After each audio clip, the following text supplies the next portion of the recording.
Dans cette vidéo, nous allons voir comment traduire un fichier de sous-titres déjà créé avec le logiciel Agisub. Donc mon logiciel est ouvert. La première chose que je vais faire, c'est que je vais ouvrir mon fichier de sous-titres déjà créé. Fichier, ouvrir.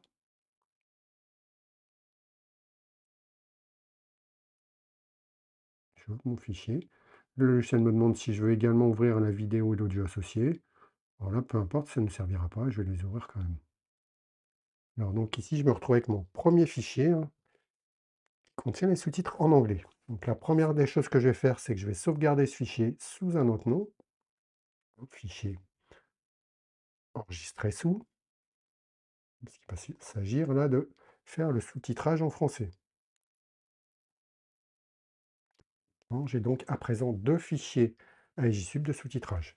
Et là, ça va se passer ici, comme tout à l'heure, on avait écrit des sous-titres. Donc là, ce que je vais faire, c'est que par contre, je vais cocher la case afficher l'original, ce qui va me permettre donc d'avoir mon message original et ici la zone dans laquelle je vais mettre la traduction. Le logiciel identifie des erreurs, c'est parce que par défaut le correcteur était en langue anglaise, donc je fais un clic droit et je vais changer la langue du correcteur. Hein. Et quand c'est bon, je coche et je passe à la deuxième ligne.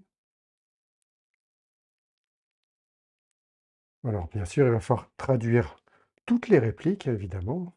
Et vous voyez, donc au fur et à mesure que je les écris ici, elles remplacent les répliques originales. Une fois que ce travail est terminé, ben, je vais à nouveau exporter mon fichier au format SRT. Alors bien évidemment, je peux déjà le sauvegarder. Et ensuite, je fais fichier, exporter des sous-titres. Donc ici, ça ne change pas, hein, je conserve l'encodage texte UTF-8. Et on n'oublie pas ici de bien sélectionner le format subrip, hein, SRT. Et là, je vais mettre le nom de mon fichier.